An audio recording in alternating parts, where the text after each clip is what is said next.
그 아시아투데이 김동원 부사장님이 이곳에서 이제 배지를 달고 국회를 입성을 한다면 저는 이러한 지역에 지금까지 어떻게 보면 크게 변화가 없었던 그 지역에 일종의 이런 재건축, 재개발 열풍이 불고 이제 분위기가 확실히 다르지 않을까 싶고요. 오늘 이제 국민의힘에서 이제 새 지역에 대한 이제 경선 결과를 발표했습니다. 인천 남동갑의 손범규 전 아나운서, 남양주갑의 윤학준, 그리고 청주 흥덕의 김동원 전 아시아투데이 부사장님이 이번에 이제 경선 공천 싸움에서 승리를 확정지었습니다. 참 그 이제 김동원 부사장님과는 같이 이제 방송을 하면서 느꼈는데, 뭐 당연히 외모, 말하는 것, 뭐 이런 거는 뭐 굳이 말씀드릴 필요도 없이 완벽하지만 참 이 사람의 마음을 끌 줄 아는 이제 그런 분이에요. 특히 제가 이제 1시간 동안 같이 방송하면서 느낀 거는, 1시간 동안 제가 방송하다 보니까 이게 팬이 되더라고요. 그런데 하물며 이게 지역 유세를 다니면서 이 짧은 기간 동안, 거의 2-3달의 이런 짧은 기간 동안 많은 주민들을 만났을 텐데, 참 그런 시기적으로도 이렇게 어떻게 보면은 참 촉박한 시간 속에서 상당히 이런 힘든 경선을 뚫고 이번에 당당히 이렇게 최종 확정을 받으셨습니다. 이제 송태영 전 이제 충북도당 위원장, 그러니까 이제 상당히 이제 경쟁력이 있고 조직력이 있는 후보와 이제 붙어서 이렇게 또 최종 확정이 되었습니다. 우리 아시아투데이, 아투TV에서도 이제 참 응원을 많이 했었지만 정말로 기분 좋은 소식이고, 중요한 거는 이제 본선 승리겠죠. 그런 점에서 우리 시청자 여러분과 그리고 저 또한 이제 본선에서 최종적으로 승리를 해서, 그러면은 또 우리 아시아투데이가 국회의원을 이제 배출하는 이런 참 영광스러운 이런 이제 날이 오지 않을까, 이렇게 예측을 해보고요. 반대로 이제 민주당에서는 아직까지 경선을 하고 있습니다. 현역 의원이 이제 민주당 도종환 의원이 있고, 이현희 예비 후보가 이제 경선을 하고 있는데요. 이 둘 중에 경선에서 이긴 사람이 이제 본선에서 이제 우리 김동원 후보와 이제 맞붙게 되는 겁니다. 제가 볼 때는 아마 도종환 의원이 경선을 좀 뭐 통과하지 않을까 싶은데요. 오히려 그러면 더 잘 됐다고 저는 생각을 합니다. 참 이 청주 흥덕이라는 곳은 국민의 입장에선 정말로 험지라고 할 수 있고, 민주당에서는 계속해서 민주당을 뽑아준 지역이죠. 제가 매번 느끼는 것 중에 하나가 뭐냐면요, 국민의힘을 이제 뽑아주는 지역들이 지금 보면은 상당히 재개발, 재건축이 잘 돼 있고 이 살기 좋다 이렇게 느끼는데, 민주당에서 12년, 16년 동안 민주당이 몰아준 그런 지역들을 보면요, 확실하게 이게 비교가 된다는 거예요. 그냥 그 길을 지나가기만 해도 이 지역구 국회의원이 어디인지가 느껴질 정도로, 이게 참 제가 뭐 이런 정치적인 진영 논리에 따라서 이런 말씀드리는 게 아니라, 이게 사실 선거라는 것이 오히려 국민의 입장에서는 그 유권자들, 지지자들이, 투표를 할 사람들이 잘 살고 집을 갖고 부유해져야 오히려 선거에서 유리해지는 것이고, 반대로 이제 민주당 입장에서는 선거에 유리해지려면 어떻게 해야 되는 겁니까? 집주인이 돼서는 안 되는 거죠. 세입자로 살아야 되는 거고, 임대 아파트에 살아야 되는, 임대 주택에 살아야 되는 거고, 국가에서 주는 지원금에 의존적이어야 돼야 그래 민주당 선거에 유리하다는 거예요. 그러다 보니까 저는 단순히 이런 진영 논리를 떠나가지고 오히려 이 우파 진영에서 이런 국회의원이 많이 배출되어야 되는 이유 중에 하나는 저는 경제적인 이유라고 보고, 그것은 어떻게 보면 선거 공학적인 관점에서 볼 때 우파에서는 국민들이 잘 먹고 잘 살아야 그래야 이제 정권 재창출을 할 수 있는 이러한 길로 이어질 수 있기 때문에, 그런 점에서 저는 이 청주 흥덕이라고 하는 상당히 어떻게 보면 국민의 입장에서는 이런 험지라고 할 수 있는 지역에서 아시아투데이 김동원 부사장님이 이곳에서 이제 배지를 달고 국회를 입성을 한다면, 저는 이러한 지역에 지금까지 어떻게 보면 크게 변화가 없었던 그 지역에 일종의 이런 재건축, 재개발 열풍이 불고 이제 분위기가 확실히 다르지 않을까 싶고요. 참 이번 총선 상당히 기대가 됩니다. 지금 여론조사를 보니까 오늘 나온 리얼미터 여론조사는요. 국민의힘이 46%, 46.7%, 민주당이 39%입니다. 지지율 차이가요. 지금 대략 7, 8%까지 벌어졌고 오차범위 밖으로 지금 차이가 난 거예요. 심지어 윤석열 대통령의 국정 지지율이 지금 41%입니다. 지금까지 이렇게 여론조사에 차이가 날 수밖에 없었던 이유가 뭐냐면 결국 국민의힘의 경우에는 일명 시스템 공천이라고 하는 어떻게 보면 한동훈 위원장이나 윤석열 대통령도 개입할 수 없는 이런 체계적인 공천 시스템에 의해서 이게 돌아갔던 것이고 반대로 저 민주당의 경우에는 이재명 부인 김혜경의 수행을 했던 사람이라면은 지금 단수 공천을 벌써 2명이나 받았다는 거죠. 수행, 김혜경 수행 실장, 배우자 수행 부실장까지 단수 공천을 받으면서 김혜경과 이재명한테 줄 서면 단수 공천, 반대로 이재명한테 차기에 대권에 도전할 만한 사람이다 하면은 바로 컷오프를 당하는 이런 일을 우리는 보고 있습니다. 결국 국민의힘은 안정적이고 민주당은 지금 공천 파동이 일어나고 있는 상황. 그리고 두 번째로 개혁신당의 경우에는 즉 이준석 개혁신당 지지율이 3%까지 쪼그라들었고 이낙연 신당 지지율 새로운미래당 1.6%까지 쪼그라들었습니다. 그러니까 불과 한 달 전, 2달 전만 하더라도 개혁신당과 새로운미래당이 7%와 4%를 기록했다면 지금의 이 여론조사를 보니까 거의 뭐 반의 반토막까지 난 거예요. 제가 예측했던 그대로 가고 있는 겁니다. 제가 볼 때는요, 총선 직전까지 가면은 오히려 더 수치가 낮아질 것이고, 그러면은 이런 최저 기록할 수 있는 그런 이런 예상되는 수치보다 더 낮아져서 결국에는 한석도 배출하기 힘든 그러한 투표율을 기록할 것이다. 반대로 민주당과 이 국민의힘의 경우에는 이제 양극단으로 이제 지지자들이 이제 모이는 건데, 다만 지금 민주당의 지지율을 보는 것처럼 민주당의 지지율은 오히려 하락하고 있고 국민의힘 지지율은 오히려 상승하고 있는 이러한 추세. 특히 김어준의 여론조사 꽃에서도 조사를 해보니 국민의힘이 압승하는 이런 여론조사를 보면서 결국에 우리가 그 지난번 총선 때 겪었던 그 강력하던 그 전략적이던 민주당은 어디 가고 이제는 전략은 부재하고 오히려 내분, 자리 싸움, 권력 싸움에만 치중하고 있는 그러한 민주당을 보고 있다는 겁니다. 시청자 여러분, 요즘 길거리 가다 보면요, 현수막 보이잖아요. 현수막 보시면 어떤 생각 듭니까? 민주당 현수막 잘 보시면요, 항상 하는 말이 있습니다. 윤석열 탄핵하자. 김건희 여사의 무슨 빼기 논란이 있다. 탄핵해야 된다. 결국에 국민들이 바라는 거는 어떻게 경제를 더 잘 살게 할 것이냐. 여기에 지금 집중을 해야 되고, 왜 이렇게 물가가 높은지, 이런 국제, 정세, 이런 것과 관련해서 얘기를 하고 싶은 거지. 여기 대해서 고민이 있는 거지. 지금 김건희 여사는 이제는 더 이상 저 민주당 의도대로 가지 않는다는 거예요. 오히려 이젠 국민이 더 똑똑해졌고 국민들이 더 냉철해졌습니다. 그런 점에서 제가 감히 예상하는 이런 여론조사의 추세를 볼 때 아마 총선 직전까지 가면요, 국민의힘의 경우에는 과반을 넘는 그러한 여론조사가 한 번은 나올 것이다. 그리고 총선 결과를 보면요, 서울은 압승하고 경기권에서는 지금까지 이제 과반을 지금 얻고 있는데,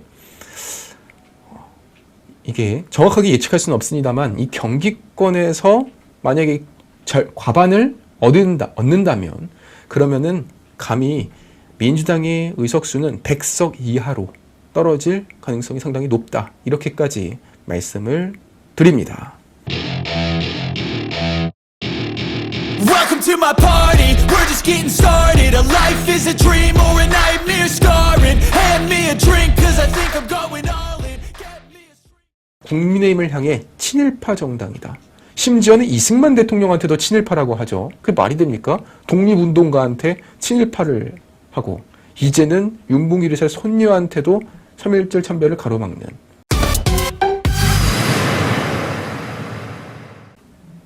다음으로요, 오늘 아시아투데이 사설을 한번 보도록 하겠습니다. 참 지난 주말에 있어서는 안 될 이런 일이 있었죠. 윤봉길 의사 손녀, 윤주경 의원이 3.1절 참배를 하러 갔다가 그 계양구청장에 의해서 가로막히는 이런 일에 대한 비판 사설입니다.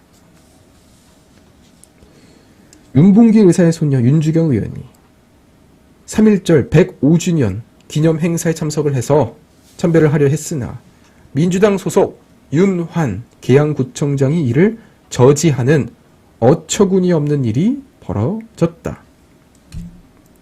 오히려 이런 행사에 참여하지 못하고 행사가 끝난 뒤에 원희룡 장관과 함께 행사가 끝난 뒤에야 헌화를 했다는 것이죠. 애초부터 의원 명단에 빠져 있었고 어쩔 수 없이 민주당의 계양갑 의원에게 이날 참배를 같이 해도 되냐 부탁을 해서 허락을 받았다고 합니다. 그런데 참여를 하려고 할 때 저 윤한 민주당 구청장이 팔을 뻗어서 손으로 가로막았고 결국에는 참배를 하지 못하고 자리로 돌아가는 이런 일종의 대참사가 벌어진 것이죠. 국민의힘에서는요. 도대체 민주당은 3.1절 참배할 자격도 내 편만 되는 것이냐? 이게 민주당이 말하는 자유와 민주주의인지 묻고 싶다. 지금 민주당의 그 계양구에서는요. 뭐 상황을 파악하고 있다. 상황 파악한 다음에 입장문을 내겠다라고 하지만 지금까지는 아직 입장문이 안 나왔어요. 결국 윤봉길 의사 독립에 목숨을 바치고 24살의 젊은 나이에 총살형으로 생을 마친 윤봉길 의사의 손녀가 공식 참배를 하지 못하고 자리로 돌아가는 이러한 모습을 보면서 결국 민주당에서 그리고 이 좌파 진영에서 항상 국민의힘을 향해 친일파 정당이다. 심지어는 이승만 대통령한테도 친일파라고 하죠. 그게 말이 됩니까? 독립운동가한테 친일파를 하고 이제는 윤봉길 의사의 손녀한테도 3.1절 참배를 가로막는 이것이 저는 상당한 지금 이 대한민국의 갈등 국면에 있어서 참 벌어지면 안 될 이런 하나의 단면이 아닌가 싶고요. 지난 5년 문재인 정권 우리가 5년 동안 결국 국민들이 절반으로 갈라치기를 당하고 세대끼리 싸우고 성별끼리 싸우면서 국민들의 절반이 갈라져 있잖아요. 심지어는 친인척끼리라고 하더라도 정치 내용을 하다가 싸우는 일이 지금 곳곳에서 벌어지고 있다는 거예요. 그만큼 이 대한민국 정치권이 극성 지지자들로 인해서 지금 온몸에 이런 병폐를 앓고 있고 결국 그러한 모습의 결과로서 이러한 일어나서는 안 될 일이 벌어지고 있습니다. 그런 점에서 참 이 대단한 민주당 도대체 이분들은 그저 이 당 갖고선 모든 것을 판단하는 일종의 이런 정치적 병폐의 한 모습을 보고 있다. 이 점에 대해서 오늘 아시아투데이는 신랄하게 비판을 했습니다. Welcome to my party, we're just getting started. A life is a dream or a nightmare scarring. Hand me a drink cause I think I'm going all in. Get me a street. 지금 이재명 팬카페 재명인의 마을에서도 이건 문제가 있다라는 의견이 나와가지고 지금 반발이 심각하다고 합니다. 또 공천 파동입니다. 김혜경의 수행비서 권향엽 이분을 지금 이제 단수 공천을 한 건데요. 이분이 이제 청와대에서 비서관 했던 분이에요. 당 내부에서도 반발이 있었고 심지어 개딸들도 이거는 이해가 안 간다. 문제가 있다는 의견이 나왔고 심지어 작년 말에 벌어진 여론조사 결과 그 지역의 국회의원이 40%고 이 김혜경 수행비서가 14%예요. 그러니까 경선 붙이면 무조건 떨어지는 거죠. 그런데 현역 의원을 컷오프 시키고 김혜경 수행비서를 단수공천 줬다는 겁니다. 네, 지금 보여지는 이분인데요.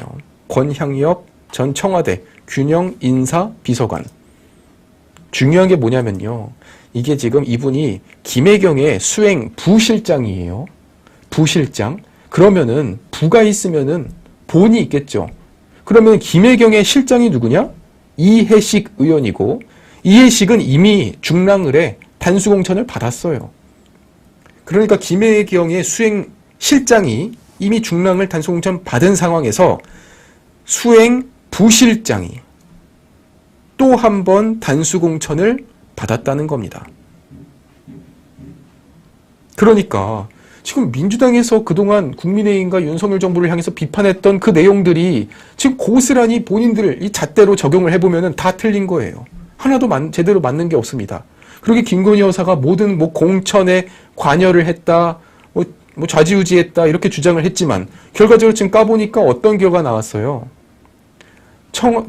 윤석열 대통령실 출신 인사들이 지금 다 떨어졌잖아요.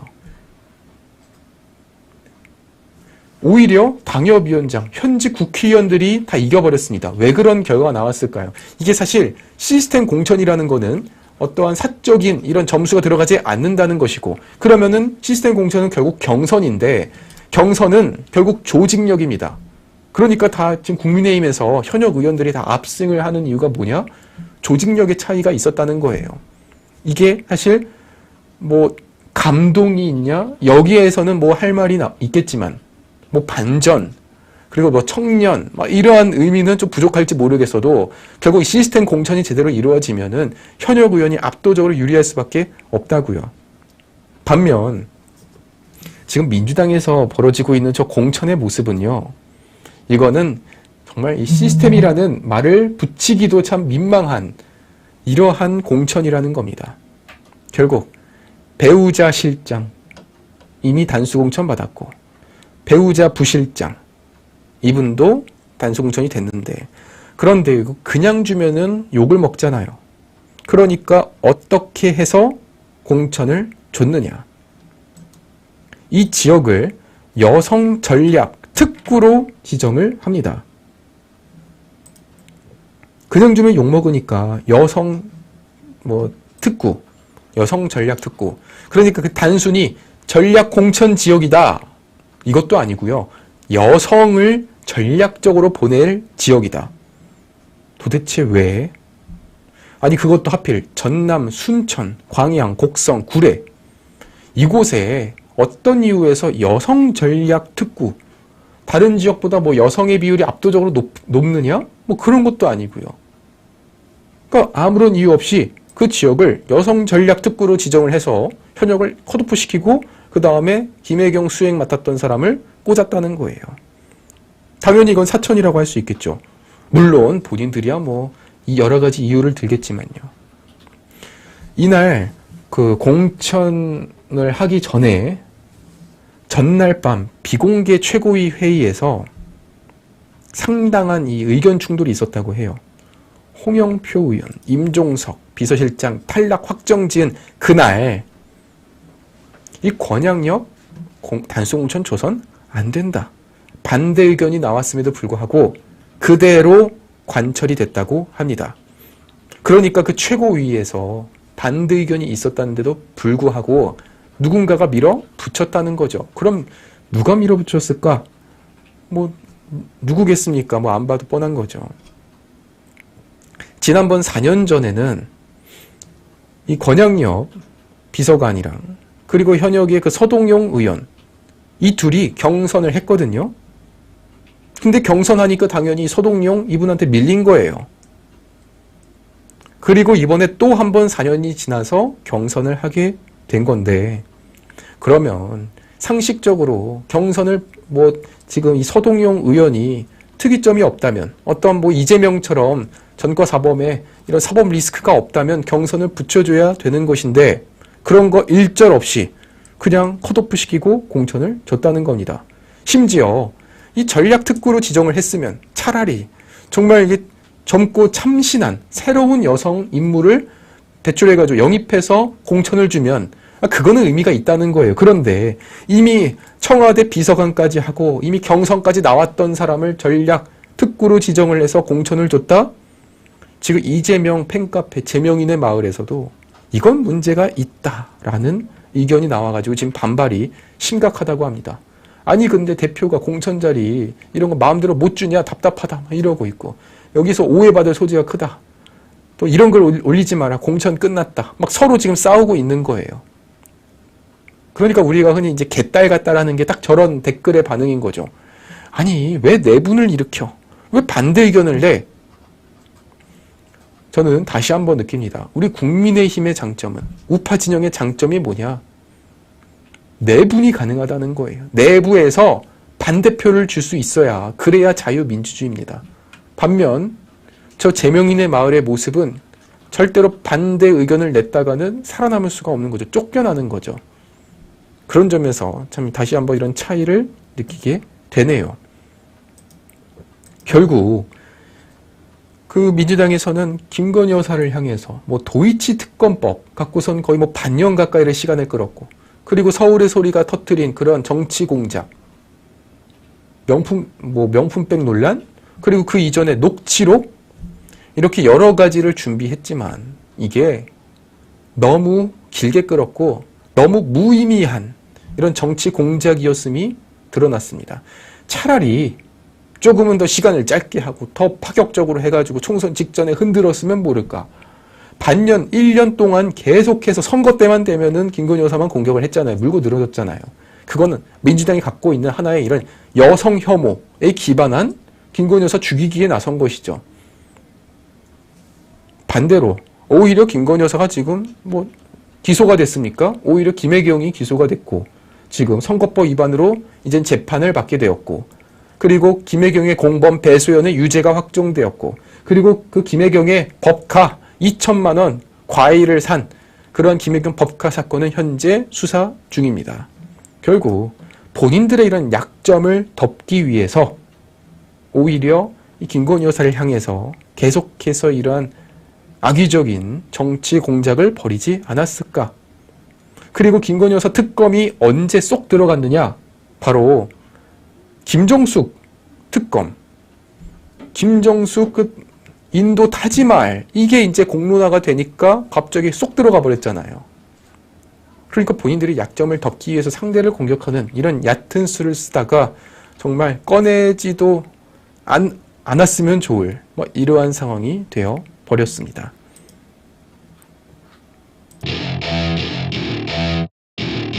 Welcome to my party, we're just getting started. A life is a dream or a nightmare scarring. Hand me a drink cause I think I'm going all in. Get me a 그러니까 김혜경은 과일 사고, 초밥 사고, 백숙 사고 이러는데 2천만 원. 유시춘은 정육점, 백화점, 반찬 가게. 네. 아니 그럼 뭐야, 이제는 심지어 반찬 가게마저도 EBS 법카로 쓴 거예요?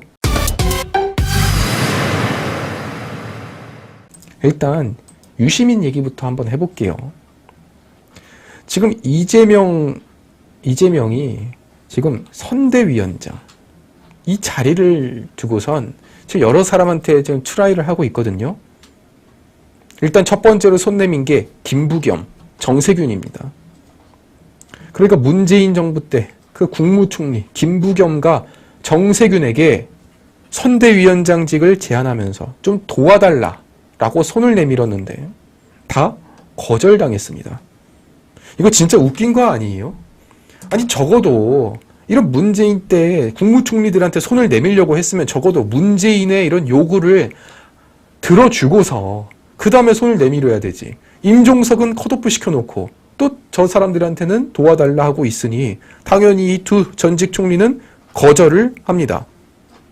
그리고 이재명은 여기서 거절당하니까 이젠 당의 원로들을 찾아 나서면서 선대위원장 드릴게요. 좀 맡아주세요. 라고 권유를 했는데 지금까지 긍정적인 답변을 내놓은 사람이 없다고 합니다. 이런 상황 속에서 나온 사람이 바로 유시민입니다. 그러니까 지금 이재명식 공천에 대해서 비판을 한 이 총리들 다 공개 비판하고 거절을 했고, 그리고 이게 왜 그럴까요? 민주당이 선거 이길 것 같았으면은 받아줬겠죠. 그런데 질 것 같으니까 책임지는 자리잖아요. 욕먹는 자리잖아요. 다 거절을 하는 상황 속에서 결국 이해찬, 김부겸, 정세균 선대위원장 체제가 다 실패로 돌아가고 있는 상황. 심지어 이해찬마저도, 이해찬 전 대표가 지난번 총선 때 민주당을 압승시킨 사람 아니에요. 이분이 처음에는 긍정적으로 하겠다라고 하지만 최근에 그 임종석 컷오프로 인해서 확 입장이 바뀌었다고 합니다. 그러니까 지금 다 안 된다 해서 마지막으로 언급되는 사람이 바로 유시민. 그 매불쇼라는 유튜브에 나와가지고선 열심히 공격하고 있는 유시민, 이분이 지금 마지막 남은 이재명의 선대위원장 카드로 거론되고 있습니다. 제가 보니까 이건 갈 때까지 갔다. 네. 유시민까지 갔다는 건요, 말 그대로 민주당에서 그 누구도 맞지 않았다는 거예요. 그러니까 이미 정치적으로 다 소모된, 소진된, 역할이 다 끝나버린 사람을 데려와 가지고선 총선을 치르겠다는 건데, 물론 유시민이라는 사람이 그 지지층이 많아요. 그런데 제가 항상 매번 느끼는 게 뭐냐면, 이 선거라는 거는 극성 지지층이 중요한 게 아니라 중도층과 무당층, 그리고 이 비토 여론이 더 중요하다는 거고, 이 유시민이 갖고 있는 그 지지층이 10이라고 한다면 그 유시민이라는 사람만큼은 결코 지지할 수 없다는 그 여론이 2배, 3배는 전 많다고 봅니다. 차라리 정세균, 김부겸한테 더 간절하게 요청을 했었어야 됐다는 거죠. 이런 상황 속에서 유시민의 누나 유시춘 EBS 이사장에 대해서 지금 국민권익위가 대검찰청에 수사를 의뢰했습니다. 유시춘 EBS 이사장이 법카를 통해 수천만 원을 사적으로 썼다. 심지어 이때는요, 또 정육점, 백화점까지 나왔습니다. 그러니까 김혜경은 과일 사고, 초밥 사고, 백숙 사고 이러는데 2천만 원. 유시춘은 정육점, 백화점, 반찬 가게. 네. 아니 그럼 뭐야? 이제는 심지어 반찬 가게마저도 EBS 법카로 쓴 거예요? 5년 동안 총 200차례 1,700만 원어치를 결제했다고 합니다. 참 이게 대단한 게 뭐냐면요, 정말로 이런 부정부패를 저지른다고 했을 때 뭐 수십억을 해먹었으면은 말이라도 안 한다는 거예요. 이해라도 간다는 겁니다. 그래, 뭐 수십억 사기칠 수 있지. 사기치는 사람들이 수십억을 사기치는 거, 그건 이해가 된다는 거예요. 그런데 아니 본인들 월급이 1,000만 원 내외로 이렇게 받으면서 그 몇만 원이 아까워가지고 그런 반찬을 살 때도 법카로 썼다는 거? 그러니까 오히려 저는 이러한 것들이 더 우리 국민들한테 화가 나게 한다는 겁니다. 고작 그 1,700만 원어치를 본인 돈을 쓰기 싫어가지고선 법카로 썼다. 그래서 이 권익위가 유시춘을 대검에다가 수사를 의뢰했고, 그리고 이날 그 조사 결과를 발표를 했는데요. 주말에도 유명 관광지에 가서 예산을 사적으로 사용하고 EBS 업무 추진비 사용 내역과 실물 영수증 등을 비교, 분석, 대조하고 참고인들 조사까지 실시를 해서 문제가 있다라고 판단을 하여 대검에다 수사를 의뢰한 겁니다. EBS는 경기도 고양시 일산에 있습니다. 그런데 저 법카 사용 내역은 직원 의견 청취라는 명목으로 제주도에 있고, 그리고 경북에 있고, 강원도에 가서 법카를 썼다는 거예요. 아니 도대체 제주도에 가서 직원들 의견을 듣는다. 제주도에 얼마나 많은 EBS 직원이 있길래 그 제주도까지 가가지고 법카를 했습니까? 심지어 언론인 등 여러 인물들에게 3만 원이 넘는 식사를 50차례 넘게 접대한 기록도 확인이 돼서 청탁금지법 위반 혐의도 적용을 했다고 하고, 중요한 건요, 이거 이재명 그 법카 사건이랑 똑같은 건데 그 김혜경 법카도 다 내부적으로 회계 처리가 됐다는 거예요.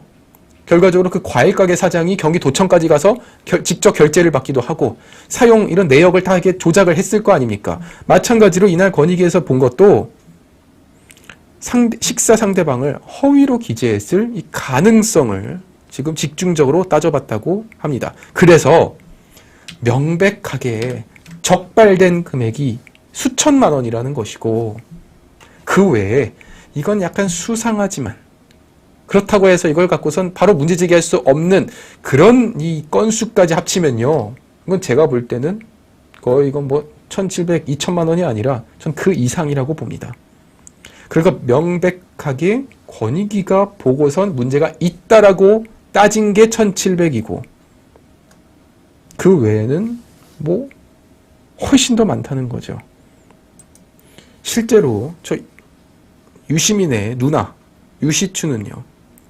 문재인 정부 때인 2018년 EBS 이사장으로 선임이 돼서 올해 9월까지 임기를 갖습니다. 유시민은 노무현재단 이사장이죠. 그러니까 문재인 정부에서 유시민한테 자리를 주는 게 아니라 그 누나에 대해서 자리를 줬다는 거예요. 그리고 5년 동안 이 법카로 7,200만 원을 사용했는데 그 가운데 500만 원은 주말에 썼고 강원도, 양양, 강릉, 평창, 제주도 이런 곳에 가가지고선 직원 의견 수렴하러 갔다. 이 양양, 강릉 대표적인 어떻게 보면 대한민국의 이런 휴양도시, 관광도시인데요. 이런 관광도시에 가가지고 직원의 의견을 들으러 갔다? 과연 어떤 의견을 들으러 갔는지 상당히 궁금해지네요. 결과적으로 지금 이재명이 손을 내민 유시민, 이 유시민을 선대위원장으로 앉히는 그날 이 유시민의 누나 법카 사건은 또 한 번 언론에 등장을 하여 모든 뉴스를 뒤덮을 것이고 그렇게 된다면 말 그대로 민주당 선거는 진짜 이건 초토화가 되는 상황까지 오는 겁니다.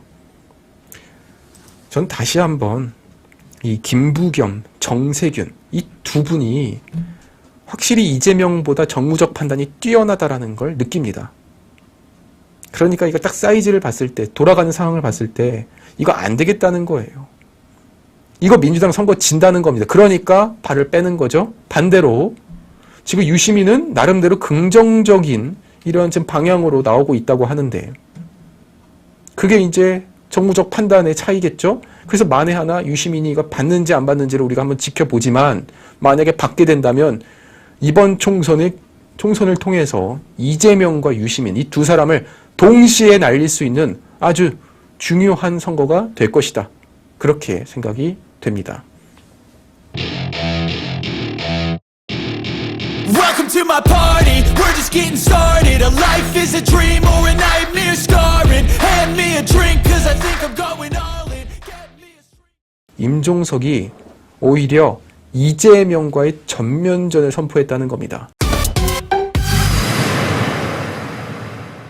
컷오프가 확정된 홍영표, 친문계 좌장 홍영표 의원이 오늘 문재인을 예방합니다. 이번 주 내로 거취를 결정하겠다라고 밝혔고 아직까지는 안 나갔는데 문재인을 만나러 갔다는 거예요. 그래서 이번 주 내, 오늘 내일 사이로 결론을 내겠다. 그러면 이제 문재인이 어떠한 방향을 정해주겠죠? 그것에 따라서 이제 홍영표는 내린다는 건데, 그러면 우리가 이제 결과를 한번 예측해 볼 수 있는 사건이 누구냐? 임종석인 거죠. 임종석은 오늘 당의 결정을 존중한다면서 민주당에 남기로 했습니다. 아니, 컷오프되고 새로운 미래 이낙연 대표 만나면서 탈당하기로 했는데 갑자기 잔류로 바뀌었다는 거예요. 이게 무슨 말이냐. 임종석이 오히려 이재명과의 전면전을 선포했다는 겁니다.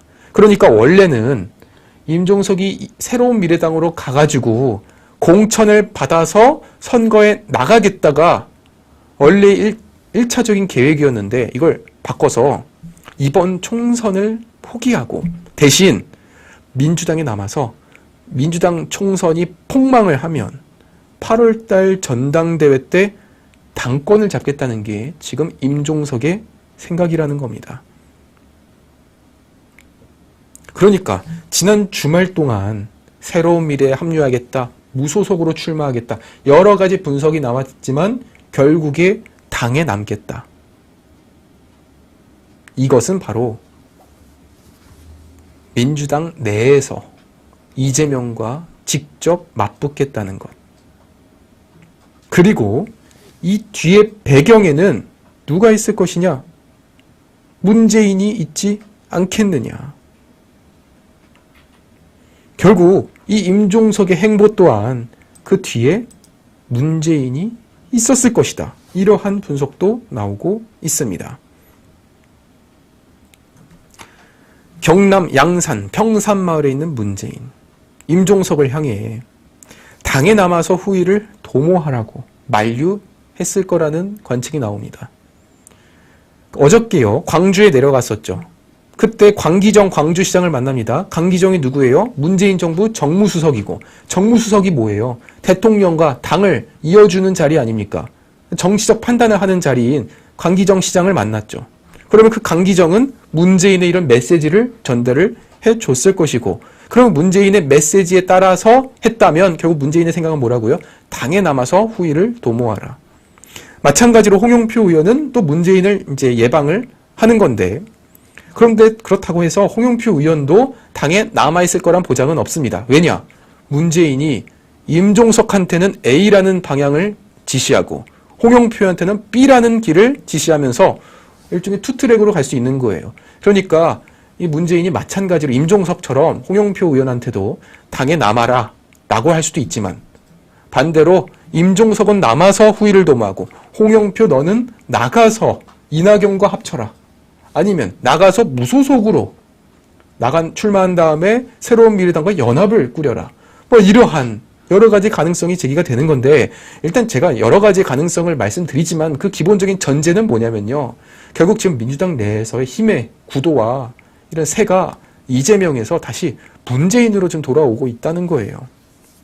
심지어 지금 민주당의 이런 여론조사가 지금 박살이 나고 있고, 이 문재인 입장에서는요, 지금 그 문재인의 전 사위가 지금 이제 수사를 받고 있지 않습니까? 그러니까 이번 총선이 문재인은 결코 그냥 남 얘기처럼 볼 수 있는 선거가 아니에요. 이번 총선에서 만약에 민주당이 100석 이하를 얻게 되면은 아마 문재인도 감옥에 갈 겁니다. 문재인 전 사위, 그리고 이상직에 대해서 그 중진구 이사장을 준 것이 일종의 공천에 대한 대가, 뭐 이런 것 아니냐. 즉 이런 수만 가지 이런 의혹으로 지금 수사를 받아야 될 문재인.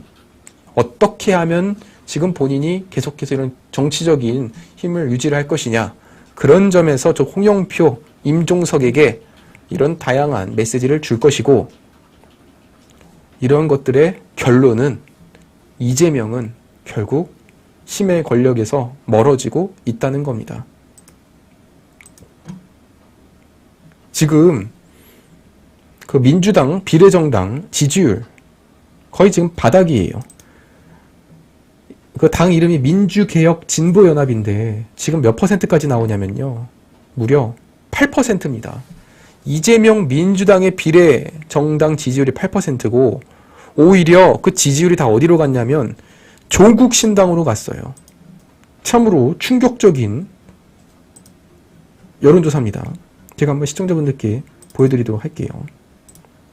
국민의 미래, 그러니까 이거 한동훈 위원장이 사실상 국민의힘과 같은 당이라고 말한 국민의 미래당, 애초에 당 대표마저도 국민의힘 당직자로 임명을 했었죠. 34%. 왼쪽에 민주개혁진보연합, 여기가 그 이재명 비례정당입니다. 8%. 그러니까 지금 이거 계산해보면요, 이거 한 4-5석? 그거밖에 못 나오는 거예요.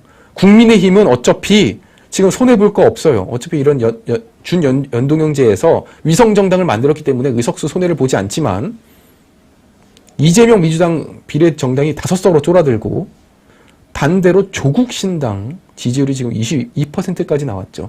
김어준 방송이 조국신당을 밀어요. 이재명 민주당을 미는 게 아니라. 그럼 이게 또 무슨 일이 생기냐면요, 저 민주개혁진보연합에 진보당 소속 이런 멤버 4명을 꽂아주고 3명을 추천받았고, 그리고 뭐 시민단체 대표격들 넣어주고, 그래서 지금 이게 명단을 1번부터 20번, 30번까지 꾸리는 거예요. 그런데 저 지지율이 8%라는 게 이제 한 뭐 5명 정도 나온다고 하면은 진보당 1명 나올까 말까? 민주당 출신 2-3명? 그리고 뭐 시민단체 1명? 이런 꼴로 나와버리면요, 이 진보당이나 그 연합한 다른 세력들이 이재명 민주당을 손절할 가능성도 있다는 겁니다. 우리가 왜 굳이 이곳에 나와가지고 손해를 봐야 돼?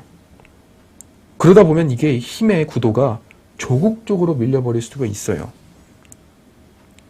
그래서 만에 하나 이게 교차 투표를 통해서 지역구는 이재명의 민주당, 그리고 비례는 저 조국신당으로 가버리면 결국 민주당의 의석수는 지역구가 100석, 비례가 한 5석 해서 한 105석 정도. 국민의힘이 과반 이상, 그리고 조국신당이 열 몇 석을 가져가 버리는 이러한 구도가 형성이 되면은, 그러면 이거 국민의힘 입장에서는 국민의힘은 아무런 타격이 없지만 반대로 민주당에서 극성 지지자들이 양갈래로 갈라쳐져 있는, 그러면서 그때부터는 또 조국신당과 저 이재명 당이 또 갈등하고 내분 싸움이 일어나고, 그리고 지금 새로운 미래당, 개혁신당도 있잖아요. 다 야권입니다. 야권이 하나로 모이지 못하고 계속해서 분열되어 있는 이러한 모습들이 이게 참 충격적인 이런 상황으로 나왔습니다. 해당 여론조사는요, 리서치뷰 여론조사의 결과입니다. 참 이 조국이라는 사람이 법무부 장관 출신이고 법대 로스쿨 교수 출신인 분이 비법률적인 방식으로서 명예회복을 하겠다는 그 말이 얼마나 이게 참 웃기는 해프닝입니까? 결과적으로 임종석 잔류하고, 그리고 저 이제 민주연합, 민주당 탈당 인사들이 이낙연 신당으로 간다? 이런 얘기가 나오다가 이게 또 차질이 생기고, 그러니까 지금 친문, 그리고 친명, 비명, 지금 막 구도가요 너무 복잡해져 버렸어요. 또 설훈 의원은 무소속으로 나온 다음에 민주연합을 꾸려가지고 그래서 새로운 미래당과 연합을 하겠다. 그러니까 이게 지금 국민들 입장에서는, 아니 우파 진영의 지지자들은 편해요. 국민의힘 찍고 지역구는, 비례는 국민의 미래당 찍고 땅 찍으면 끝입니다. 공천 내분도 없고 경선에 있어서 뭐 반발표도 없어요. 그냥 딱딱 찍으면 끝이에요. 그냥 민생, 경제, 정책만 외치면 되는 겁니다. 반대로 민주당의 경우에는 지금 머리가 터질 지경이죠. 지금 뭐 일주일에 한 번씩 시청자 여러분들을 뵈지만 이렇게 한 번씩 뵐 때마다 민주당은 당이 바뀌어 있고 뭐 구도가 쪼개져 있고 멤버가 들어왔다 나갔다 바뀌고 있지 않습니까?